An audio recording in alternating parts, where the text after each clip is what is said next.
Welcome back, everybody. Part 3, day 1. Presenting the big clusterfuck.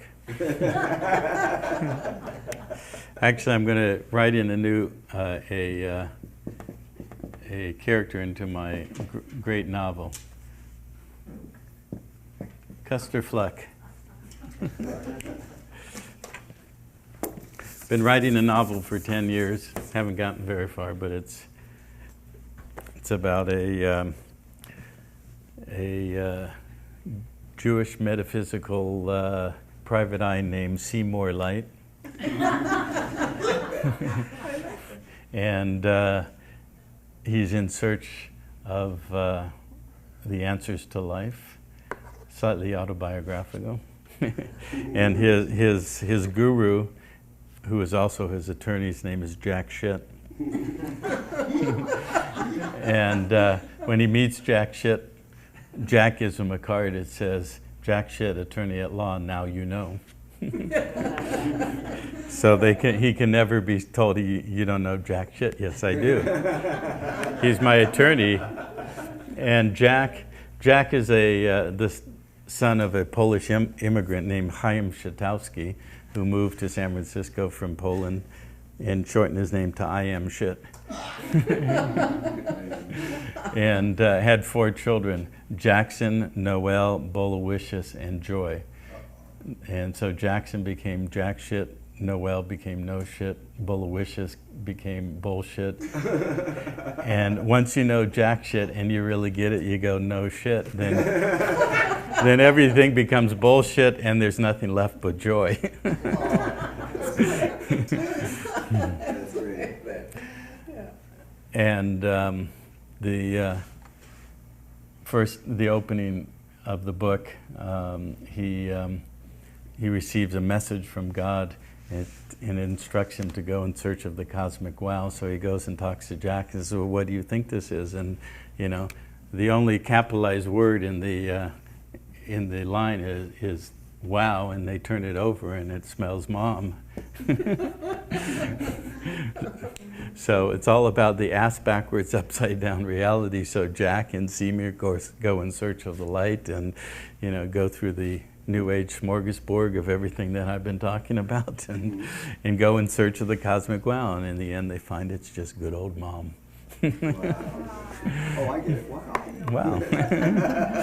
It's the mirror reflection. Oh, it's mom.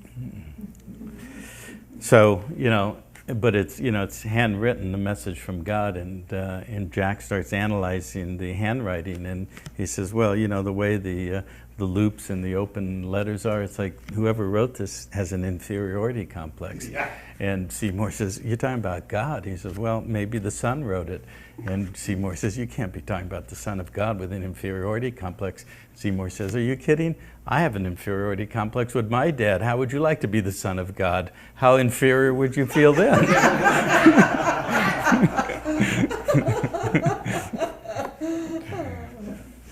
So maybe tomorrow I'll read you a few passages from that. So it seems like we're missing a body. Oh, Carolyn left. Okay, good. She will be back, so we have to fill in a little bit. Okay, very good. Well, the Carolinian line has left us. Oh, Yes. that is most amazing. I would have never thought about that parallel. Mm-hmm. It's just incredible. So they put all these clues out in the open, It's all the esoteric. Of course, the master one is the 2 pillars. Of course, Tolkien tapped into that with the twin towers, and the good wizard and the black wizard. And so the whole Masonic system is based on the elite or the illumined ones who are raised above the polarity of the hologram of the containment field of the human population. They're neither good nor bad, black nor white. They play both, okay? That's why all the temples, the Masonic temples, a lot of the churches, a lot of the political buildings, they have black and white checkered floors, okay? Because they're taught, and if you look at what's called I forget exactly what it's called, a Masonic scribing board or learning board, whatever, different graphic imagery representations of the different rites and degrees in the Masonic system that they all have, you know, the floors have black and white, checkered, because they're playing black against white. You know, so as those of you who were here last time when I gave my little 1-hour talk, remember that I described that the Bible tells you right there that this is a disinformation system that's going to entrap and entrain the mind to polarize and see everything through the polarity of good and bad or good and evil. You know, and it starts by saying in the book of Genesis, Eve took the fruit from the tree of the knowledge of good and evil, and upon eating that, man, whose eyes were then open to good and evil, fell. Okay? And then the book goes on to be basically an entire tome of the knowledge of good and evil. That's what the Bible is. It's the knowledge of good and evil. So it's telling you right in the beginning, this is the fruit of the knowledge of the forbidden tree, the knowledge of good and evil. Now eat it, and you will become trapped in the polarity of your mind, always seeing good and evil. You know, and then out of that, because we're the creator, we created God, we created the devil, and the dance of polarity ever since. Okay, and you can see it going on all the time. In every instance, in every institution that we collectively as a human race have created on this planet. It's the polarization, it's the projection of the enemy outside of ourselves. There is always an enemy. It's always somebody else.